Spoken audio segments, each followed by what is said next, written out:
नमो नमः, नमस्कारः। वंदे संस्कृत मातरम। Sanskrit model paper हल करने की श्रृंखला में आज मैं डॉक्टर सुनीता थत्ते खंड ख रचनात्मक कार्यम के अंतर्गत आपको पढ़ाने जा रही हूं औपचारिकम अनौपचारिकम पत्रम, चित्रवर्णनम, अनुच्छेद लेखनम और संस्कृतेन अनुवादः।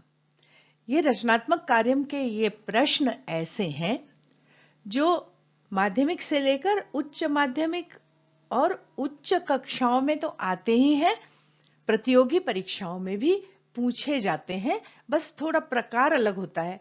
तो आज हमें उदाहरण प्रस्तुत करने के लिए कोई एक मॉडल पेपर उठाना पड़ेगा। तो 10th संस्कृत सीबीएसई के मॉडल पेपर के आधार पर हम आज रचनात्मक कार्यम खंड ख के कुछ प्रश्न हल करने के तरीके को भली भांति जानेंगे। और इस तरीके को जानने के बाद, अर्थात इस पूरे वीडियो को आखिरी तक सावधानी पूर्वक देखने के बाद आपको लगेगा कि औपचारिक पत्र या अनौपचारिक पत्र भरना, उसके रिक्त स्थान भरना कितना सरल है। किसी चित्र को देखकर उसका वर्णन करना या अनुच्छेद लिखना, कुछ मंजूषा में दिए हुए शब्दों के आधार पर अनुच्छेद लिखना या संस्कृत से अनुवाद करना उतना कठिन नहीं है जितना कठिन आपको लगता है। तो देखिए, हमने ये दसवीं का आदर्श प्रश्न पत्र जो पिछले वीडियो में उठाया था वही उठाया है। और हमने देखा था कि प्रश्न पत्र के स्वरूप के अंतर्गत खंड क होता था पठितावबोधनम का, और उसको हम हल कर चुके हैं। पठितावबोधनम को हम हल कर चुके हैं और अब हमने लिया है खंड ख, जिसके अंतर्गत हमें करना है 15 अंकों का रचनात्मक कार्य। तो आइए पहले हम जानते हैं कि इस रचनात्मक कार्य के ख खंड के अंतर्गत कौन कौन से प्रश्न आते हैं। तो इस रचनात्मक कार्य के अंतर्गत सिलेबस के अनुसार एक तो पत्र आता है औपचारिक अथवा अनौपचारिक, जो निबंधात्मक होता है। और इस निबंधात्मक पत्र में कक्षा 9वीं और 10वीं दोनों कक्षाओं में पत्र तो पूरा लिखा हुआ होता है, पर उसमें 10 रिक्त स्थान होते हैं और वो सारे रिक्त स्थान आधे आधे अंक के होते हैं। इस तरह कुल मिलाकर यह पत्र जो है वो 5 अंकों का होता है और दूसरे बोर्ड की परीक्षाओं में पत्र लिखने को आता है। दूसरा है चित्र वर्णनम। दूसरा प्रश्न आता है चित्र वर्णनम और उसके ऑप्शन में एक प्रश्न होता है अनुच्छेद लेखनम। मतलब एक चित्र दिया होता है, उसके साथ एक मंजूषा होती है, मंजूषा में कुछ शब्द दिए होते हैं, उन शब्दों का प्रयोग करके हमें चित्र का वर्णन करना होता है। अथवा एक विषय दिया होता है और उस विषय के साथ एक मंजूषा में कुछ शब्द दिए होते हैं, उन शब्दों का प्रयोग करके हमें उस विषय पर एक अनुच्छेद लिखना होता है। ये दोनों ऑप्शनल प्रश्न है, माने या तो चित्र वर्णन करना होता है या अनुच्छेद लेखन करना होता है। इस निबंधात्मक प्रश्न के 5 अंक मिलते हैं। इसी तरह हिंदी मीडियम के बच्चों के लिए हिंदी से संस्कृत में और इंग्लिश मीडियम के बच्चों के लिए आंग्ल भाषातः संस्कृतेन अनुवादः, माने अंग्रेजी भाषा से संस्कृत में अनुवाद करने के लिए कुछ वाक्य आते हैं, जिनमें से हमें 5 वाक्यों का संस्कृत में अनुवाद करना होता है। और ये पूर्ण वाक्यात्मक प्रश्न 5 अंकों का आता है। इस तरह से कुल मिलाकर यह जो प्रश्न होते हैं ये टोटल 15 अंकों के होते हैं। अर्थात 10 अंकों का, 5 अंकों का पत्र, 5 अंकों का चित्र वर्णन अथवा अनुच्छेद लेखनम और 5 अंकों के संस्कृत में अनुवाद।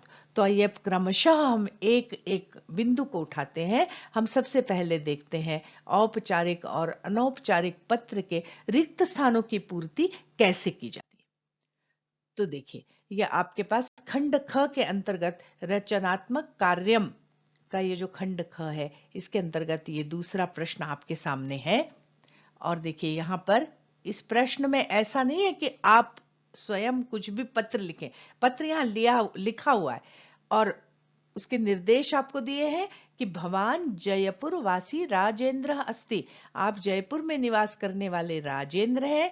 स्वमित्रम मुकेशम, अपने मित्र मुकेश को स्वभगिन्याः विवाहे, अपनी भगिनी के माने अपनी बहन के विवाह में निमंत्रयितुम, निमंत्रित करने के लिए, आमंत्रित करने के लिए लिखितम पत्रम, इस लिखित पत्र को मंजूषायाः पदैः पूरयित्वा पुनः लिखत।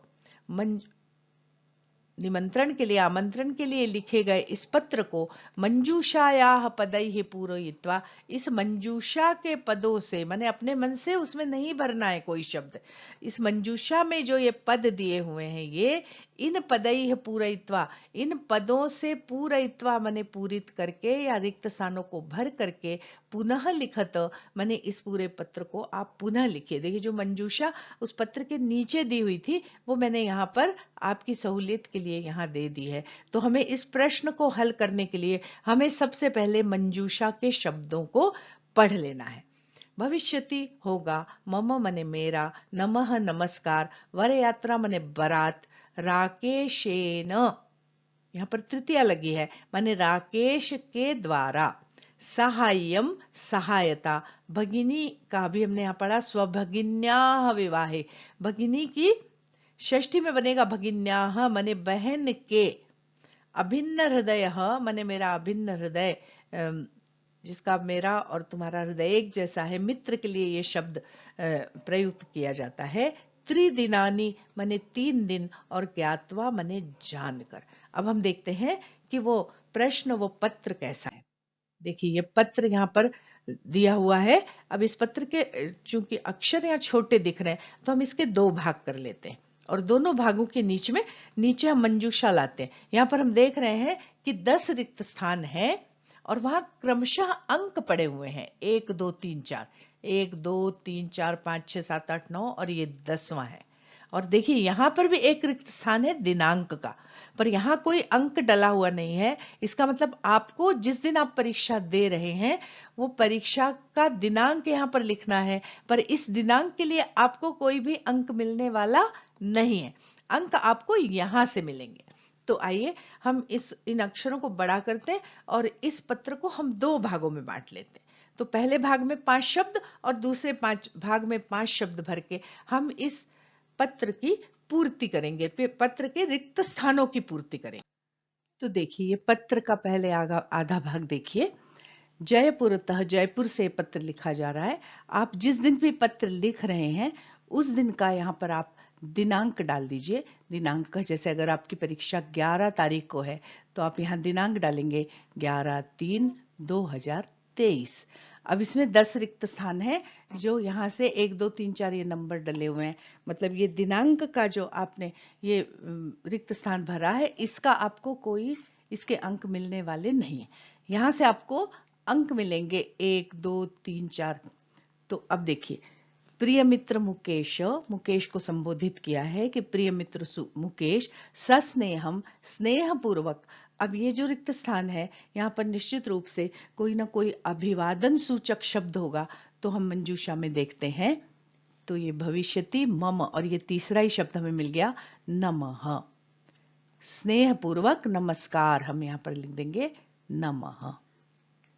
आगे देखिए अत्र कुशलम तत्रास्तु, यहाँ कुशल है वहां भी होगा। भवान इदम रिक्त स्थान अत्यधिक प्रसन्न भविष्यति, आप यह डैश अधिक बहुत प्रसन्न होंगे, माने आप यह जानकर।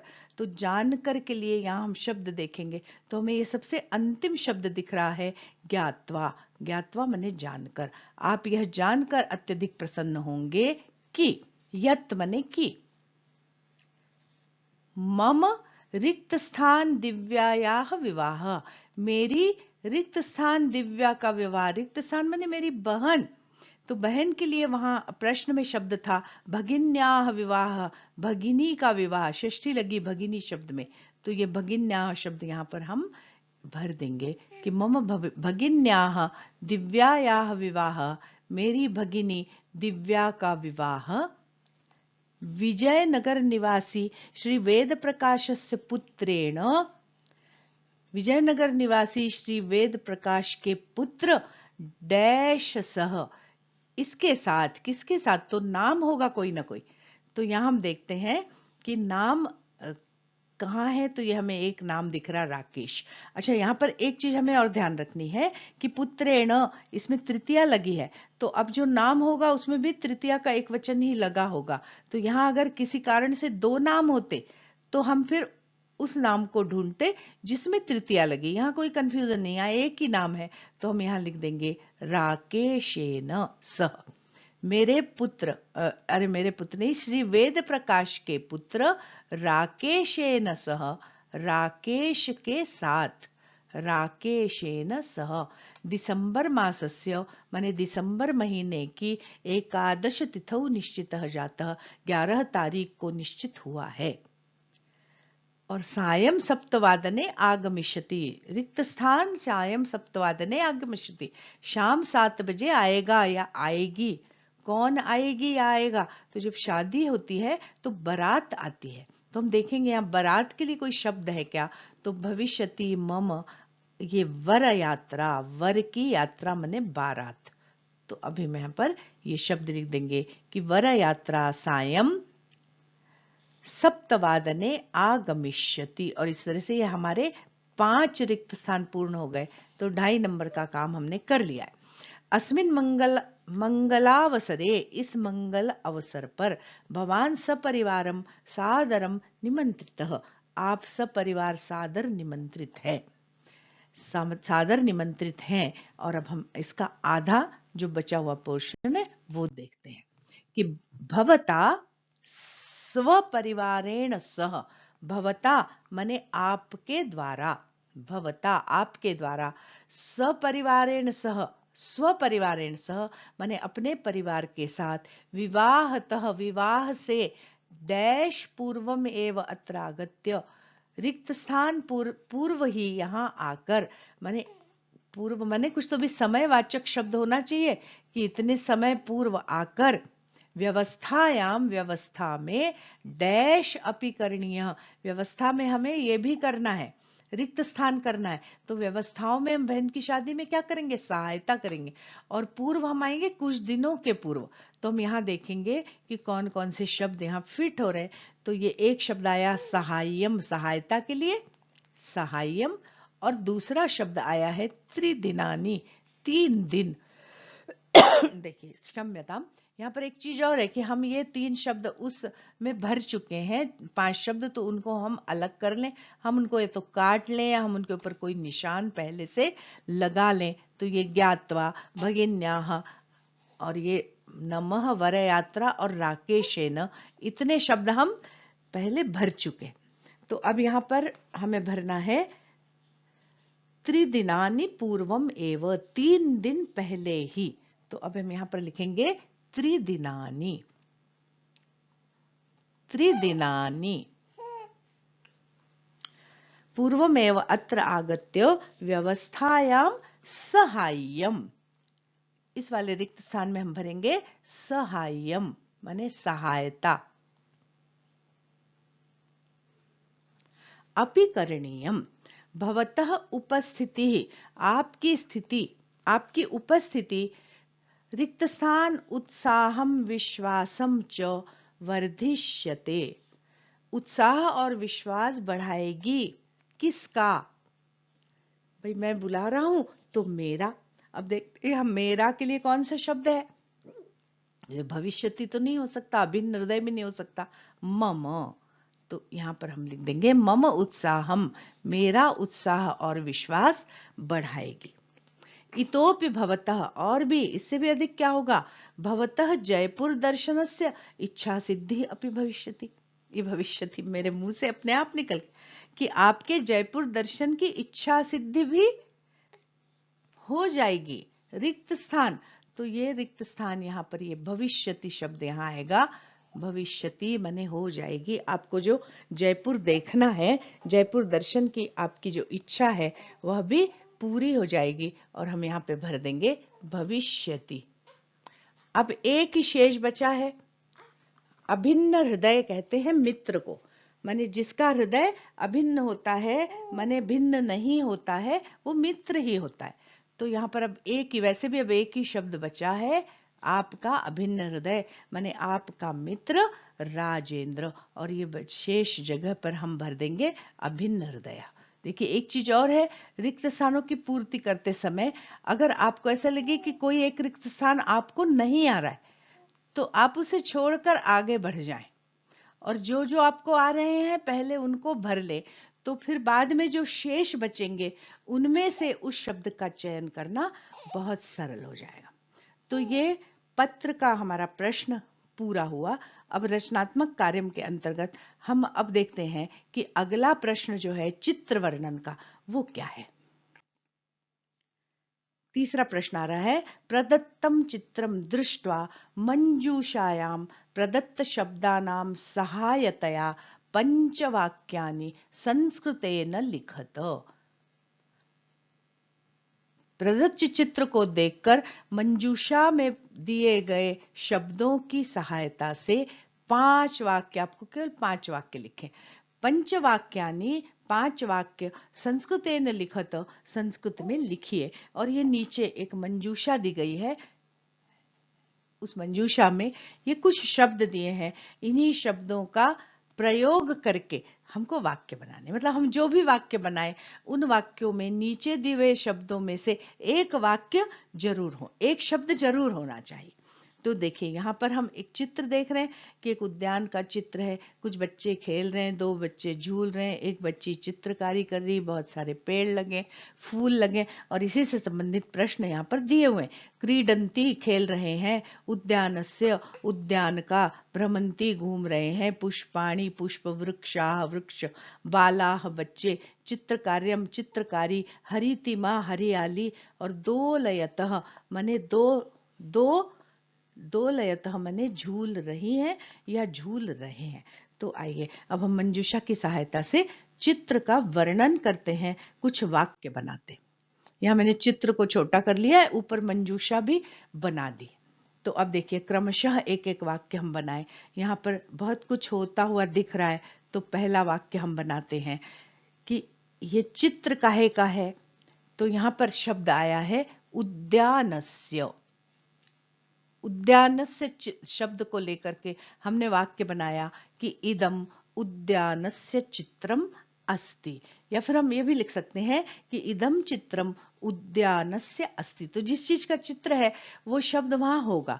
अब यहाँ पर अगर उद्यानम होता लिखा हुआ मंजूषा में तो हम अपना वाक्य बदल देते कि अस्मिन् चित्रे एकम उद्यानम अस्ति, इस चित्र में एक उद्यान है।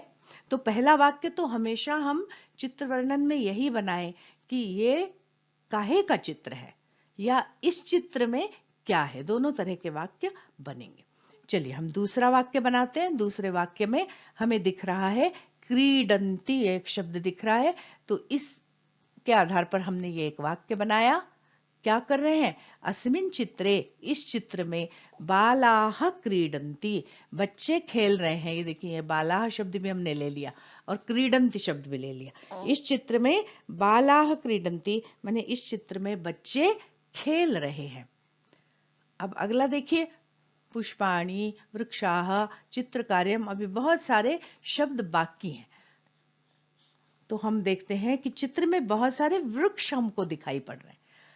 तो हमने एक वाक्य बनाया, चित्रे माने चित्र में, सप्तमी लगाई, वह बहुत सारे, और ये एक शब्द का हमने यहाँ प्रयोग कर दिया, वृक्षाः, बहुत सारे। देखिए बालाः वृक्षाः क्रीडन्ति उद्यानस्य, ये इतने शब्दों का प्रयोग करते हुए हम ये वाक्य बना रहे हैं। तो चित्रे बहवः वृक्षाः सन्ति माने चित्र में बहुत सारे वृक्ष हैं। अब देखिए फिर भी अभी कुछ शब्द बाकी रहे और हमारे अभी 3 ही वाक्य बने, हमें 5 वाक्य बनाना है। तो अगला वाक्य देखिए, पुष्पाणि एक शब्द है, पुष्पाणि माने बहुत सारे फूल, पुष्प का बहुवचन, तो ये वृक्ष हैं बहुत सारे, और वृक्षेषु पुष्पाणि विकसन्ति, वृक्षों पर फूल खिल रहे हैं। अब एक वाक्य और बनाते हैं हम आगे, चित्रकार्यम शब्द है। तो देखिए एक लड़की है, वो चित्रकारी कर रही है, तो हमने वाक्य बनाया, एका बालिका चित्रकारी चित्रकार्यम करोति। हमने इस चित्रकार्यम शब्द का भी यहाँ पर अगले वाक्य में हमने प्रयोग कर लिया। तो हालांकि हमारे 5 वाक्य बन गए हैं, पर अभी हम इस तरह से और वाक्य बनाकर प्रैक्टिस कर सकते हैं ताकि परीक्षा में हमें 5 वाक्य हम बड़ी आसानी से बना सकें। अब यहाँ पर 2 शब्द और बच गए हैं। यहाँ हालांकि भ्रमंती शब्द भी है, तो जनाह भ्रमंती जैसा हम कोई वाक्य बना सकते हैं, पर यहाँ देखिए हरितिमा पर हमें घूमता हुआ कोई दिख नहीं रहा है। यहाँ पर देखिए हरितिमा, हरितिमा माने हरियाली। तो अब हम एक वाक्य बनाएंगे कि इस उद्यान में हर जगह हरियाली दिख रही है। तो हमने वाक्य बनाया उद्याने माने उद्यान में सर्वत्र हरितिमा अस्ति, हरितिमा अस्ति माने हरियाली है। और अब एक हम और वाक्य हम बना सकते हैं दोलयतः माने झूल रहा है या झूल रही। हमें यहाँ 2 बालिकाएं दिख रही हैं झूलते हुए, तो झूल रही है। पर चूंकि 2 हैं, दोलयतः शब्द जो है वो द्विवचनांत है, इसलिए हमको, और झूलते हुए भी हमको 2 ही बच्चे दिख रहे हैं, तो फिर हम यहाँ पर द्विवचन में कर्ता भी लेंगे इस क्रिया के साथ और लिखेंगे द्वे बालिके माने 2 बालिकाएं, दोलायाम माने झूले में, दोलयतः ये हमारा दोलयतः शब्द भी यहाँ पर यूज हो गया, प्रयुक्त हो गया। और इस तरह से हमने 5 की जगह हमने 7 वाक्य बना लिए। तो ऐसे प्रयोग करके अगर आप शुद्ध और स्पष्ट वाक्य बनाएंगे जिसमें ग्रामर की कोई भी गलती, व्याकरण से संबंधित कोई भी त्रुटि नहीं होगी, आपके वाक्य भले ही छोटे हों पर अगर पूरी तरह से शुद्ध हैं तो आपको हर वाक्य पर 1 अंक मिलेगा। और यदि आपके 5 वाक्य शुद्ध हैं तो इस चित्र वर्णन के प्रश्न में निश्चित रूप से आपको 5 में से 5 अंक मिल सकते हैं। अब इसी के ऑप्शन में, इसी के विकल्प में एक और प्रश्न आता है अनुच्छेद लेखन का। तो आइए अब हम उस प्रश्न को देखते हैं। देखिए, मंजूषा प्रदत्त शब्दानां साहाय्येन निम्नलिखितं विषयम् अधिकृत्य न्यूनातिन्यूनं 5 संस्कृतवाक्यैः एकम् अनुच्छेदं लिखत। ये प्रश्न है कि मंजूषा में दिए गए शब्दों की सहायता से निम्नलिखित विषय को, अधिकृत विषय को लेकर के न्यूनातिन्यूनम 5 संस्कृत वाक्य, कम से कम 5 संस्कृत वाक्यों में एक अनुच्छेद लिखिए, एक पैराग्राफ लिखिए। अब मुझे ऐसा लगता है कि अनुच्छेद लेखन ये शब्द जो दिया हुआ है या जो विषय दिया हुआ है उस पर आधारित अनुच्छेद लेखन चित्र वर्णन से कठिन है। इसलिए यदि संभव हो तो बालकों को, छात्रों को जो है चित्र वर्णन का ही प्रश्न हल करना चाहिए, क्योंकि चित्र वर्णन में हमको कोई कल्पना नहीं करनी होती है, वहां पर चित्र है और चित्र देख के हमको नए नए वाक्य याद आते हैं। और अनुच्छेद लेखन थोड़ा कठिन होता है, पर फिर भी यहाँ इसकी प्रैक्टिस भी हम करेंगे, क्योंकि आगे की परीक्षाओं में जाकर हमें जब निबंध लिखना होता है तब हमें अनुच्छेद बनाने ही होते हैं, इसलिए अनुच्छेद की प्रैक्टिस करना भी बहुत आवश्यक है। तो आइए हम इस मंजूषा में दिए गए शब्दों के आधार पर वायु प्रदूषणम इस विषय पर 2-4 वाक्य बनाते हैं। 2-4 नहीं, 5, कम से कम 5 यहाँ लिखा है, तो हम 5 वाक्य बनाते। तो देखिए, पहला हमें यहाँ पर पद दिख रहा है स्वास्थ्यम। इस स्वास्थ्यम को लेकर हम एक वाक्य बना सकते हैं कि स्वस्थ पर्यावरणेन अस्माकं स्वास्थ्यम समीचीनम भवति। स्वस्थ पर्यावरण से हमारा स्वास्थ्य समीचीनम भवति, सही रहता है, उत्तम रहता है। अब अगला है पर्यावरणस्य रक्षकाः उद्योगानां प्राणवायु, बहुत सारे शब्द हैं। देखिए, ऐसा बिल्कुल जरूरी नहीं है कि हम क्रमशः एक एक शब्द को लेकर ही वाक्य बनाएं। हमको पूरी मंजूषा में जितने भी शब्द दिए हैं उनमें से जिस शब्द पर भी हमें एकदम से वाक्य दिमाग में आता है हम उस वाक्य को लिख सकते हैं। एक चीज बहुत आवश्यक है कि जब तक आपको अनुवाद करना नहीं आता है तब तक आप वाक्य निर्माण नहीं कर सकते, और जब तक आपको शब्द रूप और धातु रूप याद नहीं है और कारक के नियम याद नहीं है तब तक आप वाक्य रचना नहीं कर सकते। इसलिए संस्कृत पढ़ने के लिए सबसे पहले आवश्यक है कि आप शब्द रूप और धातु रूप याद कीजिए, उसके बाद आप कारक के नियमों को जानिए, अनुवाद के नियमों को जानिए, फिर आपके लिए सब कुछ सरल हो जाएगा। चाहे चित्र लिखना हो, चाहे पत्र लिखना हो, चाहे चित्र वर्णन करना हो, चाहे पत्र लिखना हो, चाहे अनुच्छेद करना हो, चाहे अनुवाद करना हो, चाहे अशुद्धि संशोधन करना हो, या आपको अपठित अवबोधन या पठित अवबोधन के प्रश्नों को हल करना हो। तो चलिए अब अगला वाक्य हम बनाते हैं। अधुना पर्यावरणस्य, दूसरा शब्द है पर्यावरणस्य। तो हमने यहाँ पर वाक्य बनाया कि अधुना माने इस समय, पर्यावरणस्य महती आवश्यकता, पर्यावरण की बहुत आवश्यकता, अरे सॉरी, अधुना पर्यावरणस्य महती समस्या उत्पन्ना, इस समय पर्यावरण की बहुत बड़ी समस्या उत्पन्न हो गई है। अगला वाक्य देखिए, वाहनों का जो धूम्र है, देखिए मैंने बिल्कुल नीचे से दूसरा वाक्य उठा लिया कि वाहनानां धूम्रः, माने वाहनों का धुआं वायु प्रदूषण से प्रमुखम कारणम अस्ति, वायु प्रदूषण का प्रमुख कारण है। अब देखिए उसी के आगे एक शब्द है श्वास रोगाः। तो अब ये श्वास रोगा शब्द हमने ले लिया कि वाहनानां धूम्रः, ये वाहनानां धूम्रः, और श्वास रोगाः, वायु प्रदूषणेन श्वास रोगाः भवन्ति, वायु प्रदूषण से श्वास रोग होते हैं। ये सारे शब्दों के प्रयोग करते चल रहे हैं। अब अगला भी एक वाक्य हम बना सकते हैं कि रक्षकाः, यहाँ एक शब्द आया है रक्षकाः,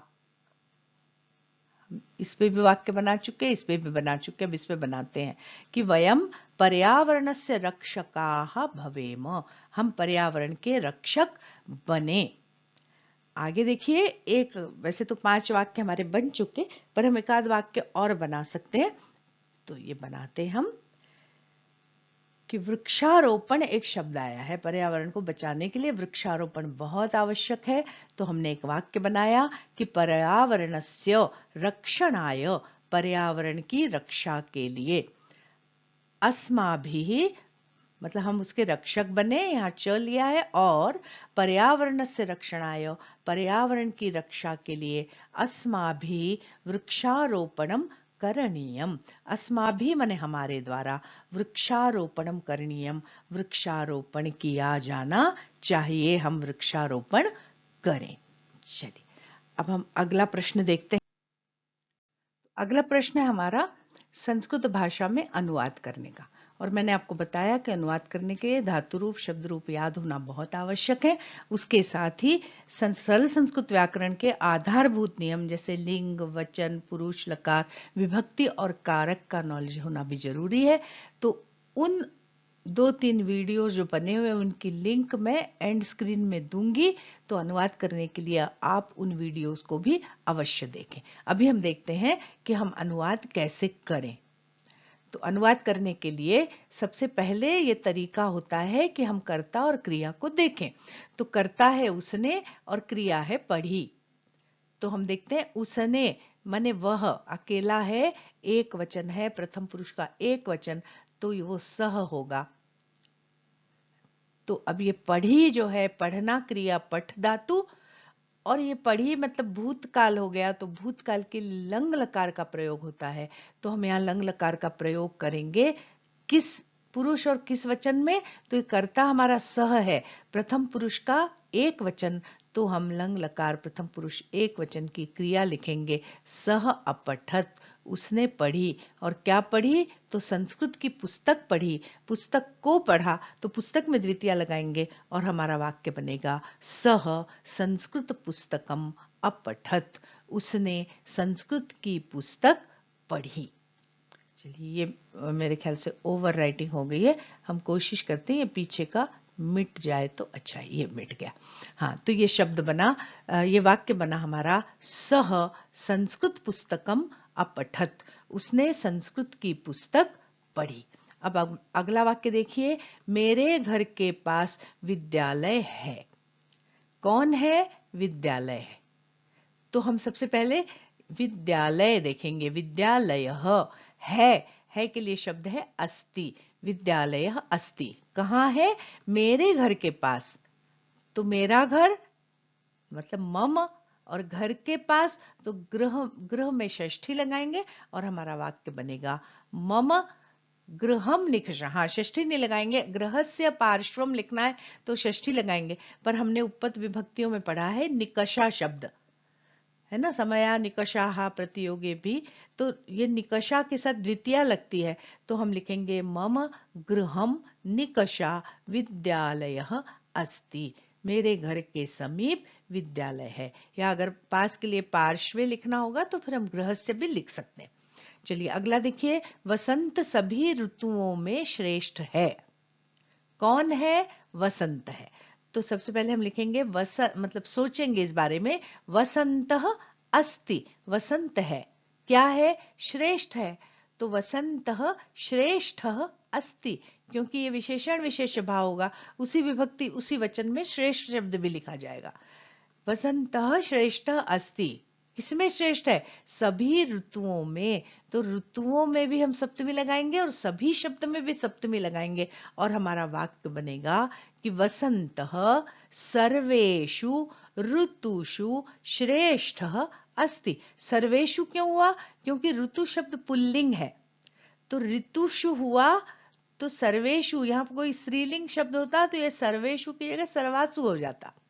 तो वसंतः सर्वेषु ऋतुषु श्रेष्ठः अस्ति।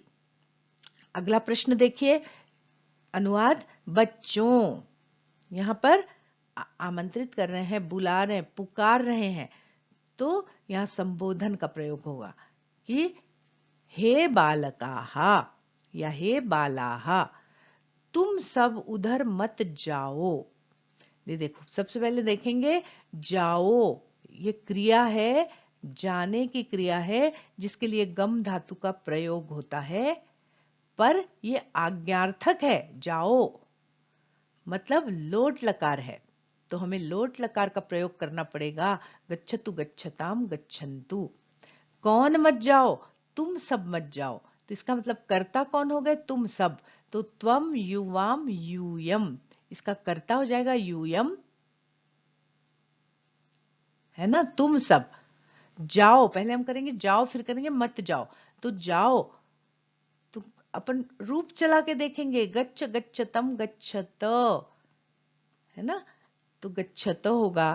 फिर उधर मतलब तत्र, मत माने मां, और हमारा ये वाक्य जो बनेगा अगला, वो बनेगा तुम सब उधर मत जाओ, मतलब यूयम तत्र मां गच्छत। कौन? हे बालकों। तो हे बालकाः यूयम तत्र मां गच्छत। चलिए 4 अनुवाद हमारे हो गए। अब अगले 3 देखते हैं हम। छात्र कक्षा में भोजन नहीं करेंगे। करेंगे, सबसे पहले हम देखेंगे क्रिया कौन सी है। तो करेंगे क्रिया जो है वो करना, करने की तो क्रिया है, क्रू धातु है, पर करेंगे माने भविष्य काल है, माने हमको यहाँ लिट लकार का प्रयोग करना है। और कौन नहीं करेंगे? छात्र नहीं करेंगे। तो छात्र बहुवचन में जाएगा छात्राः, तो ये क्रू धातु भी भविष्य काल में करिष्यति करिष्यतः करिष्यन्ति, तो ये भी बहुवचन में चले आएंगे। छात्राः करिष्यन्ति। नहीं करेंगे तो न करिष्यन्ति, क्या नहीं करेंगे? भोजन नहीं करेंगे, तो भोजनम न करिष्यन्ति। कहाँ नहीं करेंगे? कक्षा में नहीं करेंगे, तो कक्षा में हम सप्तमी लगाएंगे कक्षायाम, और हमारा वाक्य बनेगा कि छात्राः कक्षायाम भोजनम न करिष्यन्ति। अगर इस टेक्निक से आप अनुवाद करते हैं तो आपका अनुवाद कभी भी गलत नहीं होगा, बशर्ते आपको शब्द रूप और धातु रूप याद होने चाहिए। चलिए अगला देखिए, शिवाजी शक्तिमान राजा था। अब हम सबसे पहले क्रिया देखेंगे। था मतलब लंग लकार है, भूतकाल है, अस धातु का लंग लकार आसीत बनेगा। आसीत कौन था? आसीत आस्ताम आसन, पर हम देखेंगे कौन? तो शिवाजी। शिवाजी प्रथम पुरुष का एक वचन है, इसलिए आसीत हम क्रिया भी प्रथम पुरुष एक वचन की लंग लकार की लगाएंगे। शिवाजी आसीत। कौन था? शिवाजी राजा आसीत। कैसा राजा था? शिवाजी शक्तिमान राजा आसीत। देखिए ये हमारा वाक्य बना, शिवाजी शक्तिमान राजा आसीत, या राजा की जगह हम नृपः भी लिख सकते हैं। देखिए, जो राजन शब्द होता है उसकी प्रथमा विभक्ति के एक वचन में राजा ही बनता है, राजा राजानो राजान। इसी तरह जो शक्तिमत शब्द होता है उसके भी प्रथमा के एक वचन में शक्तिमान शब्द बनता है, शक्तिमान शक्तिमंतौ शक्तिमंत, जैसे भगवान भगवंतौ भगवंतः। तो यहाँ पर शक्तिमान नहीं करना है हमको, राजाह भी नहीं करना है। तो इसलिए राजा की जगह हम नृप शब्द लेके नृपः लिख सकते हैं, और ये हमारा वाक्य बनता है, शिवाजी शक्तिमान राजा या नृपः आसीत। अब ये हमारा अंतिम एक वाक्य बचा है, भारतीय संस्कृति विश्व में प्रसिद्ध है। देखिए, हमारा ये अनुवाद मैंने यहाँ पर कर दिया कि भारतीय संस्कृति माने भारतीय संस्कृति ही क्या है, प्रसिद्ध है। तो प्रसिद्धा अस्ति, कहाँ पर, विश्व में, तो विश्वे। अब एक चीज यहाँ पर हमें अनुवाद करते समय बहुत ध्यान रखने की है कि संस्कृति शब्द स्त्रीलिंग है, और ये संस्कृति स्त्रीलिंग शब्द है, तो इसके जितने भी, तो ये विशेष युवा, इसके जितने भी विशेषण हैं वो भी स्त्रीलिंग में जाएंगे। ये एक वचन है, स्त्रीलिंग का एक वचन, तो इसके विशेषण भी स्त्रीलिंग के एक वचन में जाएंगे। संस्कृति ही, तो भारतीय, ये भारतीय से हो गया भारतीय, और प्रसिद्ध से हो गया प्रसिद्धा। यहाँ पर अगर कोई पुल्लिंग शब्द होता तो हम लिखते भारतीय प्रसिद्ध। विश्व में, तो विश्वे। तो हमारा ये वाक्य बना कि भारतीय संस्कृति विश्वे प्रसिद्धा अस्ति। तो इस तरह से हमारे वाक्य बन गए हैं, इनका अनुवाद हो गया है। यदि आप इस टेक्निक का प्रयोग करते हुए सारे विभक्ति के नियमों को जानते हुए लकारों का और कर्ता और क्रिया का सही प्रयोग करते हुए अनुवाद करेंगे तो आपका एक नंबर भी नहीं कटेगा, आपको 5 में से पूरे 5 अंक मिलेंगे ही। तो चलिए, इस तरह से ये हमारा जो खंड ख था जिसमें रचनात्मक कार्य करना था वो खंड पूरा हुआ है। और अब हम अगले एपिसोड में, माने अगले वीडियो में, हम अनुप्रयुक्त व्याकरण पर विचार करेंगे। चूंकि उसका कोर्स बड़ा है तो हम उसको 2 भागों में करेंगे। तो जल्दी से आप इसको हल कीजिए, आप स्वयं विचार कीजिए, इस तरह से अनुवाद कीजिए, और आपके जो दूसरे मित्र हैं उनके साथ भी इस वीडियो को शेयर कीजिए। आज के लिए बस इतना ही। यदि आपको यह वीडियो पसंद आया है तो जल्दी से इसे लाइक करें, अपने मित्रों के साथ शेयर करें और अच्छे कमेंट्स करें। अगर आपने चैनल को सब्सक्राइब नहीं किया है और आप इसी तरह के अन्य वीडियोस चाहते हैं तो इसे सब्सक्राइब करें, ताकि सारे नए वीडियोस के नोटिफिकेशंस आपको तत्काल मिलते रहें। आशा है कि खंड ख के रचनात्मक कार्य के अंतर्गत औपचारिक और अनौपचारिक पत्र को लिखना, चित्र वर्णन करना, अनुच्छेद लेखन करना और संस्कृत में अनुवाद करना आपको अब भली भांति समझ में आ गया होगा। और यदि इसी विधि से आप इन सारे प्रश्नों को हल करेंगे तो निश्चित रूप से आपके 100% अंक पक्के, मतलब सीबीएसई की परीक्षा में आपको 15 में से 15 और अन्य परीक्षाओं में जितने भी अंकों का ये प्रश्न है उतने अंकों को, पूरे अंक प्राप्त करना आपके लिए बहुत आसान हो जाएगा। तो आज के लिए बस इतना ही। फिर मिलते हैं नए वीडियो में कुछ ऐसी ही ज्ञानवर्धक नई बातों के साथ। मुख्य रूप से अब खंड ग के अंतर्गत हम अनुप्रयुक्त व्याकरण का वीडियो लेकर आते हैं आपके लिए। तब तक के लिए धन्यवाद, नमस्कार, पुनर्मिलामः।